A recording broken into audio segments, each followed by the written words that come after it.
I've worked the overnight shift at a 7-Eleven in a quiet suburb just outside of Minneapolis for almost a year. And during that time, I've learned that nothing good ever happens between 2:30 and 3 a.m. That's the dead zone of the night, the moment everything feels like it's holding its breath. When the parking lot becomes a blank sheet of darkness, interrupted only by the flickering neon sign, and when even the sound of the refrigeration units in the back starts to feel like it's echoing too loudly, like the whole building is straining to hear something you can't. The night I'm about to tell you about didn't start out feeling special or strange. It was one of those painfully cold February nights when the air outside is so sharp it makes your eyes water the second you step out. I arrived at the store a little before 11 p.m., clocked in, nodded goodbye to the evening manager who couldn't leave fast enough, and settled in for what I thought would be another quiet overnight shift. The first half of the night was exactly that boring. A couple of truckers came through for coffee around midnight. A group of drunk college kids stumbled in for tacos and energy drinks at around 1:15, and a woman who looked exhausted beyond belief bought cigarettes at around 2. After that, the store fell silent. The security screens showed the parking lots slowly filling with small drifts of blown snow, streetlights buzzing faintly under the weight of frost. The heater inside the store wasn't great, so the air always felt like it carried a hint of outside cold, like the building itself couldn't quite keep winter at bay. Around 2:25 a.m., I decided to step outside for less than a minute, just long enough to stretch my legs, breathe, and shake off the sleepy heaviness that always creeps in around that time. The air hit me so hard I almost gasped. The parking lot was completely empty, except for an old dark green sedan parked on the far end near the dumpsters. Not unusual, but something about it felt wrong, even from that distance. It wasn't running, but the windshield was clear, which meant it hadn't been there long. I didn't think too much of it, and went back inside, locking the door even though company policy said I shouldn't. I sat behind the counter, scrolling through my phone, listening to the humming of the store. At 2:37 a.m., the automatic sliding doors opened. I hadn't heard a car pull up. I looked up, expecting someone to walk in, but the doorway was empty. The sensor sometimes misfires, especially in winter when the mechanism freezes slightly, so I shrugged it off. But then, at 2:41, they opened again, this time more slowly, like something heavy was interfering with the motion. Still no one. I walked over, waved my hand in front of the sensor, saw it open and close normally, and went back to the counter. I started to feel uneasy, but I told myself I was just tired. At 2:46, the doors opened for a third time, and this time a man walked in. I don't know how else to say this. He looked wrong. Not in a monstrous way, nothing supernatural, just wrong the way someone looks when they're wearing a face that doesn't quite fit their expression. He was tall, maybe 6'3", painfully thin, wearing a dark brown coat that looked 2 sizes too big for him, almost swallowing his frame. His hair was slicked back, but unevenly, like he had done it hastily. His face was long, pale, with deep-set eyes that didn't seem to blink. He walked slowly, stepping carefully as if he was trying not to make noise, even though his boots tapped sharply against the tile floor. "Evening," I said out of reflex. He didn't respond. He didn't even look at me. He walked straight to the back aisle where the drinks were. I watched him on the monitor, expecting him to grab something, but he just stood there, staring at the fridge door. Not moving, not opening it, not touching anything, just staring. After almost a full minute of that, he reached forward and placed his hand on the glass. Not to open it, just pressed it there. Slowly, I felt something cold creep its way up my spine.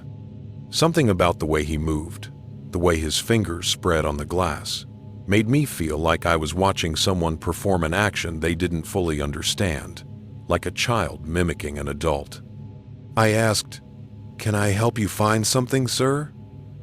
He didn't speak, He didn't turn around. He didn't even flinch. After another moment, he lowered his hand, let it hang limply at his side, and started walking through the store without picking anything up. He moved down each aisle slowly, dragging his fingers lightly across the shelves, not enough to knock anything down, but enough to make soft scratching noises that echoed in the quiet store. I felt my heartbeat pick up. I tried to keep my voice steady as I said, "Sir, the store isn't a place to hang around. If you're not buying anything, I'll have to ask you to—" Something clattered behind aisle 3. I stepped out from behind the counter, more annoyed than scared in that moment. But the second I turned the corner into the aisle, I saw that the man wasn't alone. I hadn't heard anyone else enter. I hadn't seen anyone on the cameras. But there, at the far end of the aisle, a little girl, maybe 9 years old, was standing beside him. Except she hadn't been there seconds earlier. She was wearing a blue winter coat with little white star patterns, no hat, her hair tangled and damp from the snow.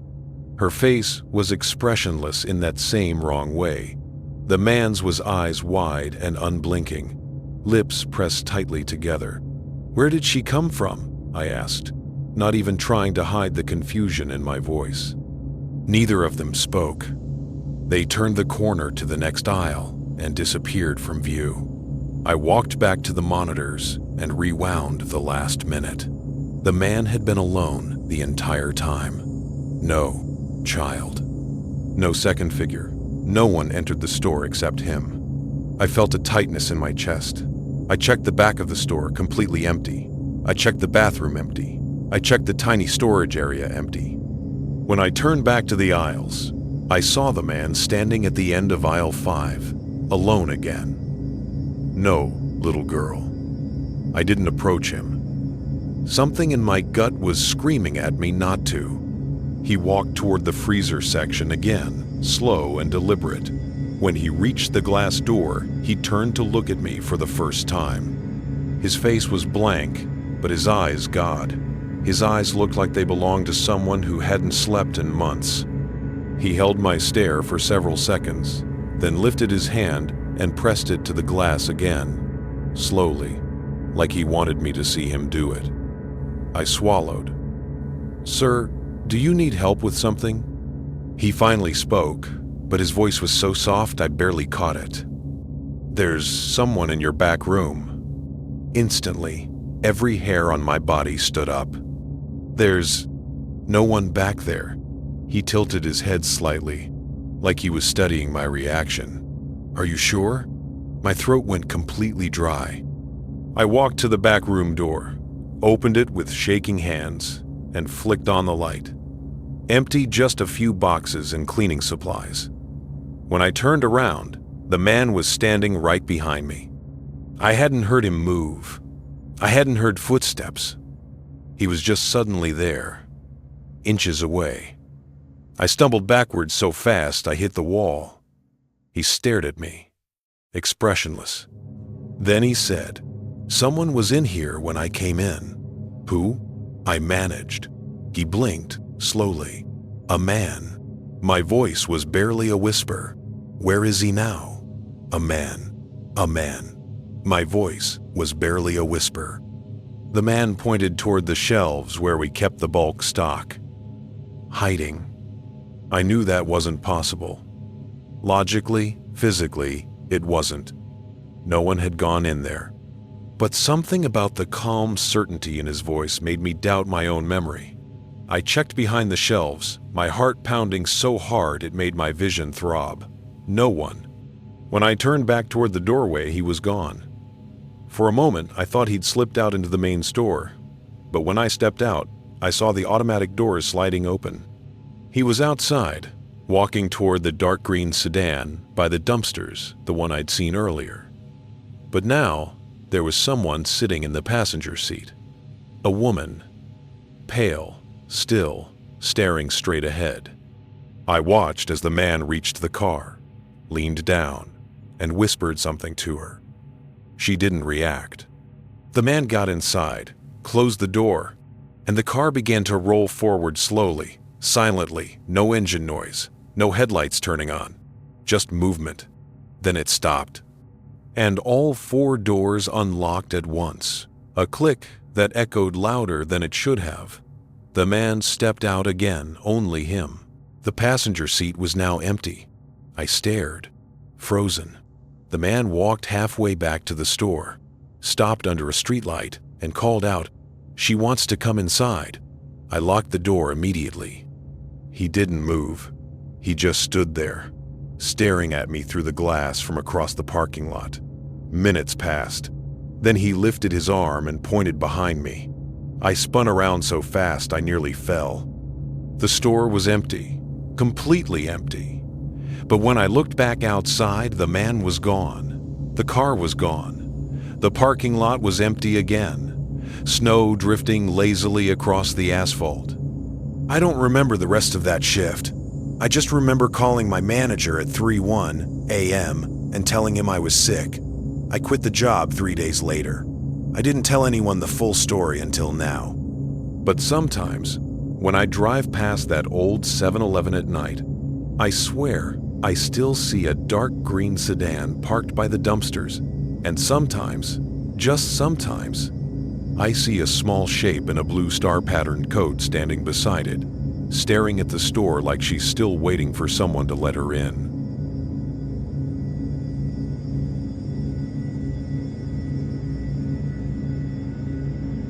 I was working the graveyard shift at a McDonald's just off the interstate, one of those locations that looked normal during the day but turned into something completely different after 1 a.m. Like the fluorescent lights inside were too bright for how dark the outside world got, creating this weird sharp contrast that made the empty parking lot, the dumpsters, even the drive-thru lane feel unsettlingly exposed.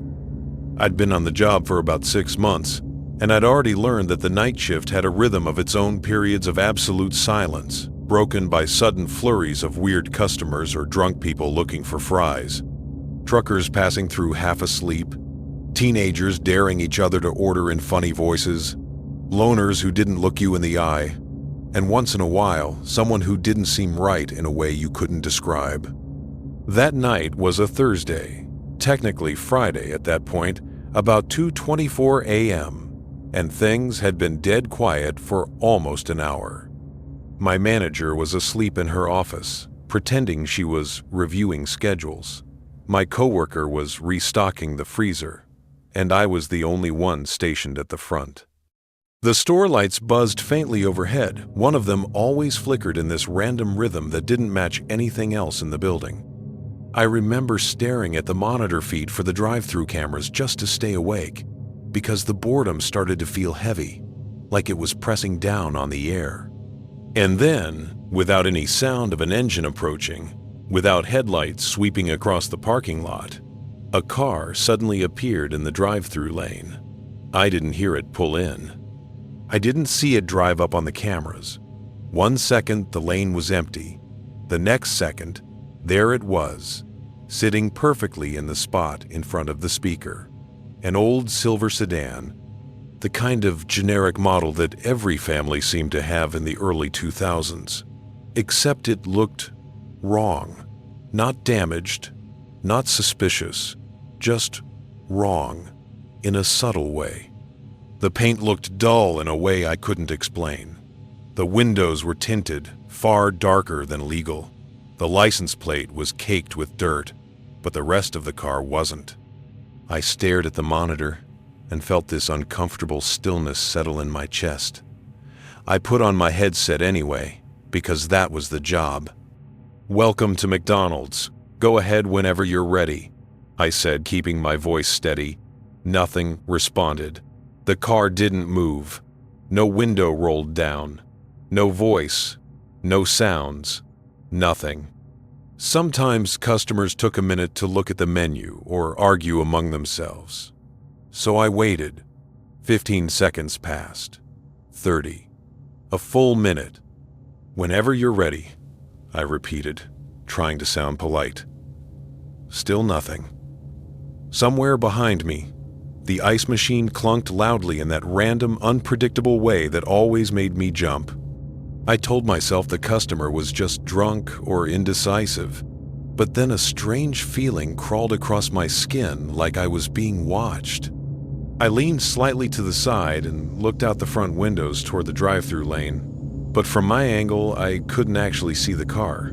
It was hidden by the corner wall. So I checked the monitor again. The sedan sat there, absolutely motionless, like time around it wasn't moving. I cleared my throat and tried a third time. "Sir? Ma'am? Whenever you're ready to order." After a few seconds of silence, the car suddenly inched forward, slow, deliberate, unnatural in its slowness, like the driver's foot was barely touching the gas. No one said anything over the speaker. No order. Just the car rolling up to the first window. I felt a little annoyed, but mostly unsettled. I walked to the register window and hit the button to slide it open. The cold outside air rushed in, along with the faint smell of exhaust. "Hello," I said, leaning slightly forward to look inside the vehicle. "Are you ready to?" I froze. I couldn't see the driver. The tent was too dark. Even with the bright interior lights pouring out of the window, I couldn't see a silhouette or outline or anything. Just total black beyond the glass. The car idled quietly. I got this weird sensation that someone was inches away from me, staring straight at my face from behind that tint. My throat tightened. "If you're ready to order, I can take it here," I managed. No reply. Then, without warning, the window of the sedan rolled down halfway with a slow electric hum that sounded strangely uneven, like the motor was struggling or like something was interfering with it. I expected to see a face. What I got instead was nothing. The window was open, but the inside of the car was pitch black, like the interior light wasn't working, or like the darkness itself was somehow blocking it. I leaned forward, very slightly, to try to see. And then the driver finally spoke. The voice that came out didn't match any age or gender I could identify. It was quiet, flat, completely emotionless, like someone reading from a script with no understanding of the words. "Do you work alone?" My stomach dropped. I forced a laugh, trying to play it off. No, we're fully staffed," the voice repeated. Exactly the same tone, same inflection, like an audio clip being replayed. "Do you work alone?" Something about the way they said it made every instinct in my body scream. "No," I said firmly. "We're not alone here." The voice didn't respond. The window rolled back up slowly, again with that strained mechanical whine. Then the car crept forward to the pickup window, even though I hadn't taken an order. I stepped back, unsure what to do. My coworker poked her head out of the freezer area and asked, "You good?" I forced a shrug. Weird customer. She didn't think twice. I, on the other hand, felt like the building had shifted somehow, like the air pressure changed. I walked to the second window and looked out before opening it. The sedan was there, idle, still no headlights on, the driver still invisible. I didn't open the window. Something told me not to. Seconds crawled by. The car didn't move. I opened my mouth to say something through the glass, maybe ask if they needed help, but the driver's window rolled down again, this time only a few inches. Silence. The kind that presses against your ears, that feels contaminated. Then that same voice again, but quieter. "Where do you go when you leave here?"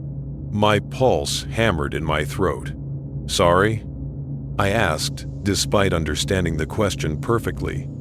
The voice repeated, softer, almost curious. "Where do you go when you leave?" "Castra. To money for day. Home," I said automatically, before realizing that was a stupid thing to reveal. I added quickly, "Why?" The voice didn't answer. Then the window rolled up, and the car didn't move. "Window." I said, "Problem enter. Window reaser." 30 seconds passed, then a minute, then 3. I considered calling my manager, but she'd just brush it off. I considered calling the police, but what would I say? A car is being creepy? Still, something deep inside me, something instinctual, kept insisting this wasn't normal. So I stayed back from the window and just watched. At 2:43 a.m., after almost 20 minutes of sitting motionless in the pickup spot, the sedan suddenly rolled forward slowly, like it was drifting, and circled around the building through the drive-thru lane again. Only this time, it skipped the speaker box entirely and drove straight to the first window. My headset didn't pick up any engine noise. The car slowed, then stopped at the exact same spot as before, with that same unnatural precision. I didn't open the window. I stepped back and motioned for my coworker to come see. She walked over, confused, looked outside, and instantly frowned. Did they already come through? Yeah. Did they order? No. Then what do they want? I didn't have time to answer, because the sedan's window rolled down again. A small amount, just enough that a sliver of black interior showed, and the voice, perfectly unchanged, asked, "Do you live alone?" My coworker's face drained of color. She backed away from the window. I reached up and locked it automatically. The car didn't react, didn't honk, didn't move, just sat there, idling softly, watching, or listening, or waiting. "We should call the cops," my coworker whispered. I nodded and grabbed the phone. But just as I started dialing, the sedan rolled forward again, slow and deliberate, and pulled around the building for a third lap. That was when our manager finally came out of her office, annoyed at the noise. "What's going on?" We explained everything, fast, panicked, overlapping each other. She didn't believe a word of it until she looked at the camera feed and saw the car moving with that same unnaturally smooth speed. "Okay, that's weird," she admitted. "I'll go out there." "No," I said too quickly. The thought of anyone going outside made my chest tighten. "We should stay inside." She hesitated. Then the car returned to the speaker box for the third time. My headset crackled, even though the driver hadn't said anything during the previous attempts. I froze. A long burst of static filled my ears, followed by what sounded like breathing. Slow, wet, uneven. My coworker heard it through the monitor speaker and covered her mouth. Then, the voice spoke directly into my headset, quiet, almost thoughtful. "You leave soon." My blood went cold.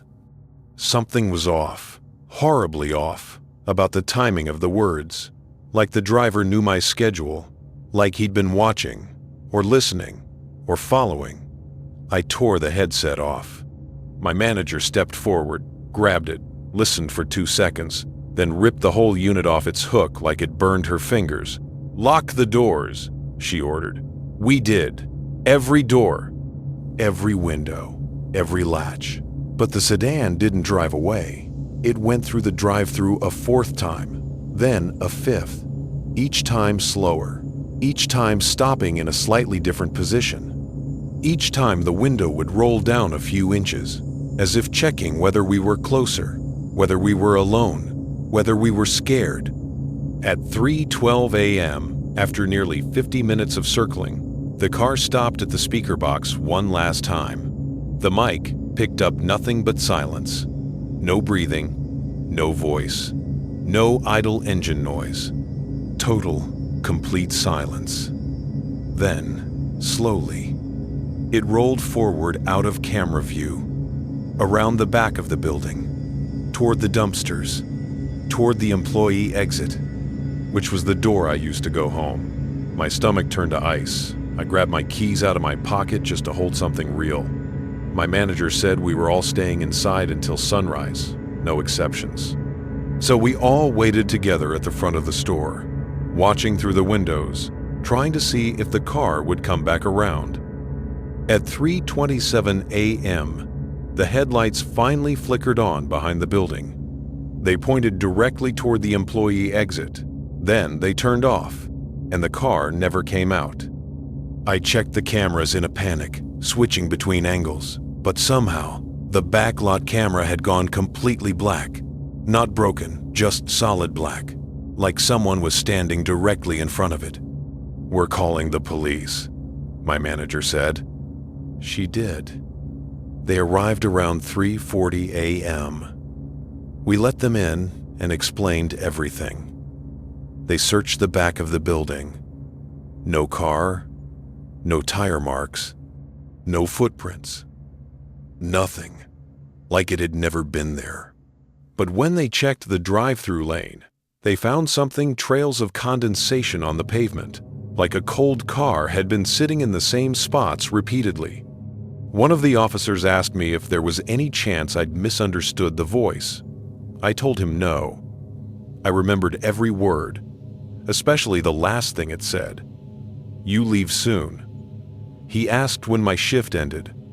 4 a.m., I said quietly. He told me not to leave through the back door. He told all three of us to leave together, through the front, in a group. So we did. The night air felt thick, wrong, like it was hiding something.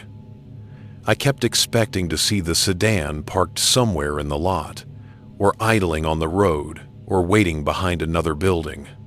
But there was nothing, just darkness. The next night I came into work early so I could ask to switch shifts. I didn't want to be there past midnight ever again. My manager didn't argue. My coworker didn't blame me. The officer had told us that sometimes people try to scare night shift workers, following them from job to job, learning their routines, waiting for opportunities.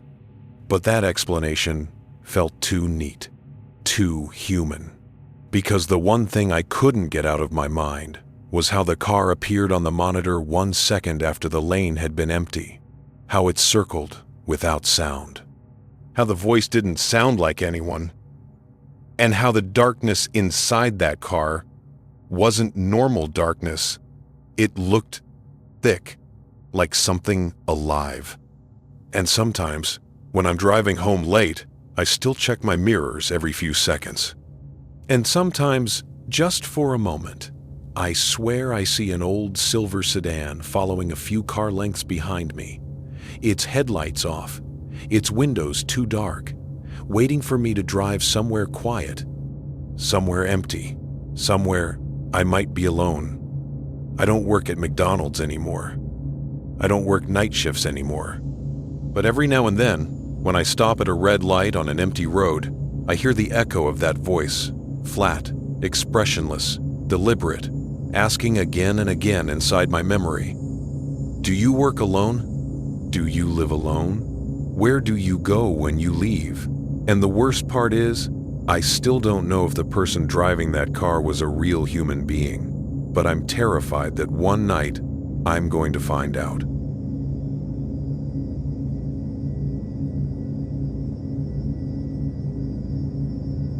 I've worked the overnight shift at Walmart long enough to know that after midnight, the store stops feeling like a place where people shop and starts feeling like a massive, echoing warehouse full of shadows, weird noises, and customers who seem like they wandered out of a dream or a nightmare, depending on your luck. The aisles stretch on forever under those harsh white lights, and the ceiling feels too tall, too empty, like you're standing inside a fluorescent-lit cave. I've seen drunk people stumbling around the toy section at 3 a.m., truckers half asleep leaning on shopping carts, teenagers daring each other to hide in clothing racks, and once, a woman who kept talking to someone who wasn't actually there. But nothing, not even all the typical night shift insanity, prepared me for the man we started calling the Walker. It happened last year, in early winter. The kind of cold night where the parking lot is almost empty, except for a few cars with frost on the windshields and the workers' vehicles parked under the flickering lights. I clocked in at 11:04 p.m. My job was mostly restocking, facing shelves, zoning toys, and electronics. and occasionally handling the register if someone wandered in at 2 or 3 a.m. My co-worker, Jessie, was already there unpacking a pallet of pet food. She always joked that overnight Walmart workers see things the day shift couldn't handle. That night, she wasn't joking. Around 12:40 a.m., I was in aisle L9 cleaning supplies when I heard footsteps echoing faintly down the empty aisle behind me. Not fast, not slow, just steady. I assumed it was a customer, so I didn't think much of it. But when I turned around, the aisle was empty. I shrugged it off. Sound traveled weird in the store when it was quiet. A minute later, I heard the same footsteps again, this time coming from behind the shelves on my right. The next aisle over, slow, dragging, a strange, uneven rhythm, like someone favoring one leg. I peeked around the corner into aisle L10, expecting to see someone. Nothing. No cart, no customer, no employee. Just rows of laundry detergent and an empty stretch of polished floor reflecting the overhead lights. I walked back to my pallet, but something felt off. The building felt colder. I felt watched. At 1:03 a.m., Jessie walked over and asked, "Did you see that guy?" I frowned. "What guy?" "Tall guy. Gray hoodie. Just walked past. Seasonal. Didn't say a word." I said no and figured maybe she saw someone I didn't. Walmart was huge. Then, at 1:20 a.m., our manager Miguel called on the radio, "Who's walking around in grocery without a cart?" We answered that we had no idea. The radios crackled with static for a moment, and then Miguel said, "Well, tell him to stop wandering the aisles. He's making the cameras glitch out." I swear I felt a chill crawl down my arms when he said that. Jessie glanced at me with a nervous smile. "Maybe he's shoplifting." "Maybe," I said, but deep down, I didn't believe it. Something already felt wrong. At 1:37 a.m., I saw him. I had just rounded the corner into the frozen food section when I noticed a tall figure standing at the far end of the aisle, halfway obscured by a freezer door he was holding open. He was wearing a gray hoodie with the hood up, hands stuffed into the pockets, head slightly tilted forward like he was looking down, but he wasn't looking at anything in the freezer. He was just standing there, motionless. His posture felt off his shoulders too stiff, his arms too straight. I froze. Something instinctual in me screamed not to speak to him. I stepped backward slowly, pretending I didn't see him, and turned into another aisle. But when I glanced over my shoulder at the end of the row, he was no longer there, and I hadn't heard any footsteps. At 1:50 a.m., I saw him again, this time in toys. He was facing a row of stuffed animals, standing so still he could have been a mannequin. I couldn't see his face under the hood, but his head followed me as I walked past. I tried to act normal, but my hands were shaking. I radioed Jessie. "Hey, is that guy still around?" "What guy?" she asked. "The guy in the hoodie." She hesitated. "I saw someone in automotive just now. Was that him?" "Maybe."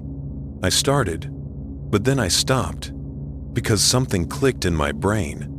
Toys, frozen foods, seasonal, automotive, grocery. He was moving around too quietly, too quickly, too smoothly, like he didn't walk from aisle to aisle, like he just appeared. At 2:10 a.m., Miguel checked the cameras again and called us to the front. His expression wasn't angry anymore. It was nervous. "He keeps showing up on different cameras," he said, "but never walking. One frame he's there, next frame he's somewhere else." Jessie joked weakly. "So, he's teleporting?" Miguel didn't smile. "Go in pairs. Don't approach him. I already called a non-emergency line. Should be fine." But it wasn't fine. At 2:30 a.m., the power flickered. just for half a second. The emergency lights came on. The store went quiet, terrifyingly quiet. No fans, no buzz of the refrigerator units, no humming lights, just silence. Thick, unnatural silence. In the dim emergency lighting, the aisles looked darker, longer, twisted somehow. And in that silence, I heard footsteps. Slow, dragging, coming from somewhere near hardware. Jesse and I stayed together. Miguel went to check electrical. The footsteps grew louder, closer. But every time we peeked around a corner, the aisle was empty. I started to think maybe my mind was filling in the silence. But then, from the corner of my eye, down the long main aisle, I saw him, the man in the gray hoodie, standing perfectly still in the middle of the walkway, facing us, head tilted slightly down, hands still in his pockets. Jesse grabbed my arm. Nope, nope, nope, nope. We backed away slowly. He didn't move, not a muscle. We reached the end of the aisle and ducked around the corner. When we looked back, he was gone. No footsteps, no movement, just gone. At 2:41 a.m., the radio started glitching. Static bursts, whispering interference. Then the sound of breathing too close, too loud, not humanly steady. Miguel's voice came through, broken and panicked. He's in the back rooms, do not. Static swallowed the rest. Jessie nearly threw her radio onto the floor. We ran toward the employees-only hallway. The back of the store felt colder than the front, colder than outside. The long hallway that led to the stockroom stretched ahead like a tunnel, and standing half visible in the shadows was him, at the far end, perfectly still, facing us, not moving, not breathing, just standing. The air felt wrong, thick, heavy, like the building itself was holding its breath. Jesse whispered, "We have to find Miguel." So we forced ourselves to step forward, hugging the wall, avoiding the hallway center. We didn't take our eyes off him. Each step felt unnatural, too loud, too slow. When we were halfway down the hall, the lights flickered again just for a moment, and he was suddenly closer. Not walking, not running, just closer. Jessie grabbed my arm painfully tight. "Don't look away," she whispered. My heart hammered in my throat. We inched forward. The lights flickered again, and he was closer again, 10 feet away. Still not moving, just appearing in new positions. We backed toward the break room door. I fumbled the handle and yanked it open. We slipped inside and locked it. For a full minute, we listened. Silence. Then slow, soft footsteps right outside the door. Jessie covered her mouth, shaking. I held the door handle to keep it from rattling. It was cold. Too cold. Colder than metal should be. Then, the breathing started. Slow, heavy, wet, as if someone was pressing their face against the door. I whispered, "Miguel?" But I already knew the answer. The breathing wasn't human. It was too controlled, too patterned, too deliberate. Then, a soft knock. 3 taps, like he was waiting for us to open it. Jessie sobbed silently. The footsteps eventually drifted away. At 3:02 a.m., the power came back. The overhead lights flickered on. The radios crackled with normal chatter again. We waited until we felt brave enough to leave the break room. When we did, the hallway was empty. But on the floor, right in front of the break room door, was a wet footprint. Bare, human-shaped, but far too long. We finally found Miguel near the front, pale, shaken. He said he'd seen the man standing inside the locked electrical room, lights off, just standing there in the dark, staring at the wall. Police arrived at 3:20 a.m. They searched every aisle, every corner, every back room, every emergency exit, and found nothing. No hoodie, no footprints, no signs of forced entry, no signs anyone had been there at all, except camera footage. They reviewed the feed in the back office, and what we saw made all three of us sick. The man appeared on the cameras randomly, in different aisles, different corners, sometimes standing, sometimes slouched, sometimes pressed against a shelf, but never walking, just appearing, frame by frame. Worse, he appeared on one camera 10 seconds before he appeared on the previous one, like time didn't apply to him. At one point, he appeared in the camera overlooking the employee hallway, standing behind Jesse and me, only a few feet away while we were looking at him at the far end of the hall. Impossible.